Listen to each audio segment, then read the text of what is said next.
you very much. Good evening. My name's David Hardman, and thank you, first of all, for having me here today. My research is on sensorized skins for soft robots, and that comes from the fact that our skins as humans do a lot of jobs. So my skin is a barrier to the outside world, but at the same time, it's soft, it's flexible, it knows where it's being touched, how hard it's being touched by how many things, the temperature of the thing pressing it, as well as the temperature of the room around us. It knows if it's damaged, and if it is damaged, it can heal that damage.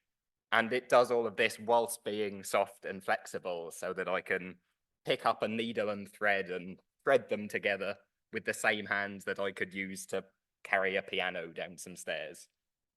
And so my question is, as we start to build more and more general purpose robots, where we want to include as many functionalities as possible, have them doing as many tasks as possible, how can we possibly transfer all of this across to artificial skins for robots?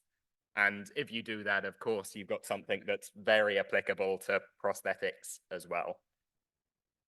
Now, in robots, in prosthetics, you're also very concerned about the robustness of what you're doing this with.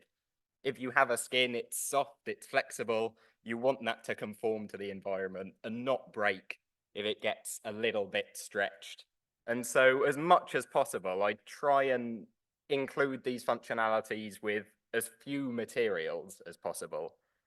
And so I end up going back quite a lot to a sensorized hydrogel material, in part because it's very easy to make. It's like a recipe.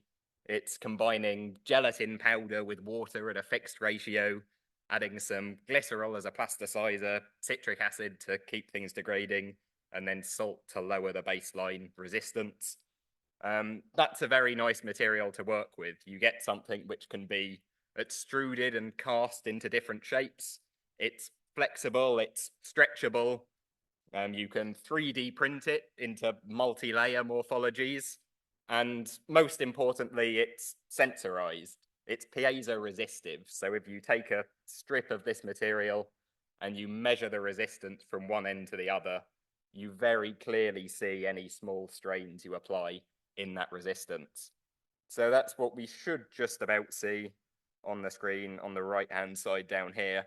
That's exactly that. That's a strip of this material with the resistance from one end to the other being measured as we apply small strains. On the left-hand side of that video is showing that we don't really get a response for pressure sensitivity. So that's piling up steel blocks with the same axes there and having essentially a flat line as this tower of steel blocks is placed onto it. And because of this sensitivity, this is a very easy material to work with. You can immediately start putting it into skin-like applications. So here it is being 3D printed onto a disposable glove. This is 5 U-shaped channels of this hydrogel in one on each finger, so that when you then measure the resistance of each of those channels, you've got some way of tracking what the hand is doing when you wear that. So we're seeing here the index finger response, and we'll now see the same thing on the thumb as that moves. And that's convenient, that's low cost, that's easy to make, you can customize it, but that's not a skin. That's 5 discrete channels rather than a skin. And so we've built up, the next stage from here was to move to more channels than this and combine their information together. So what you see on the screen here is 16 of those hydrogel channels arranged around a flexible cone, which is at the end of a robotic arm. And this setup comes from the fact that robotic arms are very useful for industrial tasks, for putting things together, for performing repeated motions, but they're quite dangerous to work around. If a robotic arm decides it wants to move from here to here, and there's a person in the way, it's still going to move from here to here if it doesn't have force information to tell it otherwise. So this here, these 16 channels act as a force sensor when they're pressed. And in this video, we're feeding their signals back to the arm to tell it to act as though it has a spring attached to it.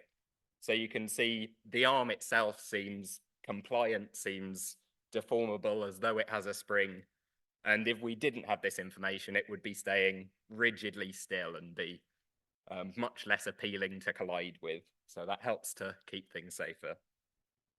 Again, though, this isn't a skin. This is still discrete channels of this hydrogel.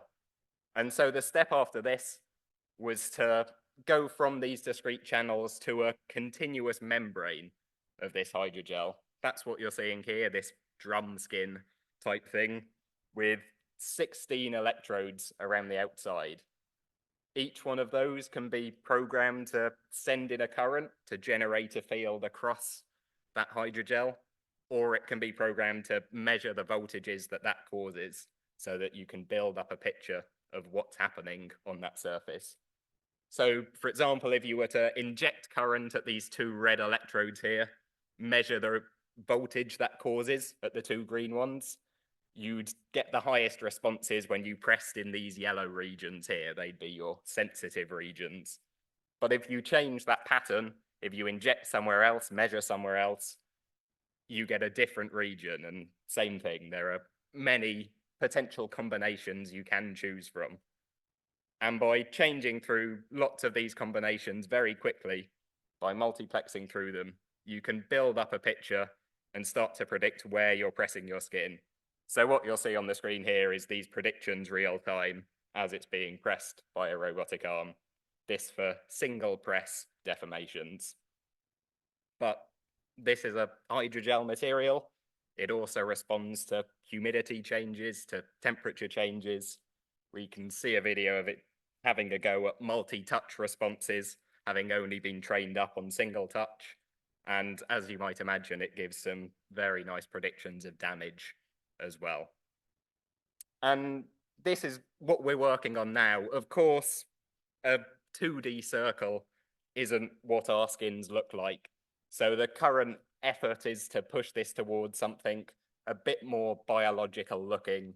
So whether that's moving up into 3D shapes, whether that's going down to fingertip scale or to full hands of this material with electrodes around the wrist, or changing the sensitivities so that we can replicate like our fingertips being more sensitive than elsewhere on our body by being able to tune this.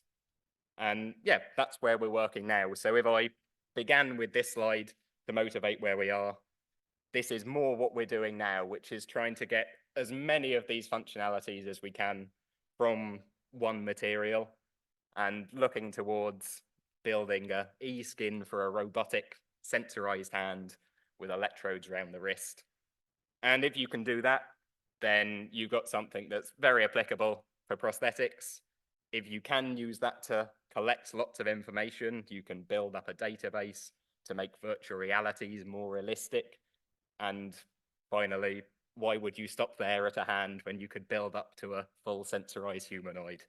So I'll leave it on that thought. I know we've got an exciting talk ahead of us this evening. So yeah, thank you very much.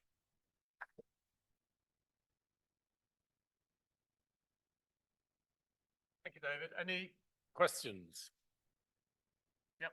Yeah, two questions. Just wait, hang on, wait for the mic. Wait for the mic, please.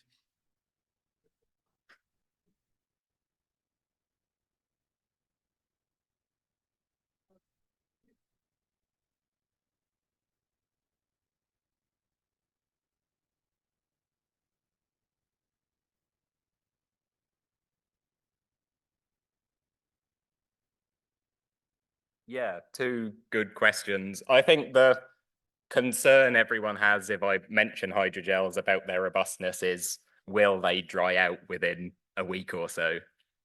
So the ones I'm showing here have a lot of glycerol in them rather than water. So over the first few days of casting, they come to an equilibrium with the environment and then remain stretchy. So I've got some of the samples in the videos here are still out in the lab and now 2.5 years old and still going strong. In terms of robustness, if you stretch them far enough, they will rip. I think the strain in the best case is about 450%, which is more than you'd need in most skin applications. But we're finding at the moment with more complex shapes like hands, it's definitely more difficult to keep them robust, which is what we're working on. Then secondly, in terms of competitors, there are lots of rigid materials that will do the sensing much better than soft materials, but it's keeping it flexible. So other things include things like carbon-infused silicons are quite a common alternative.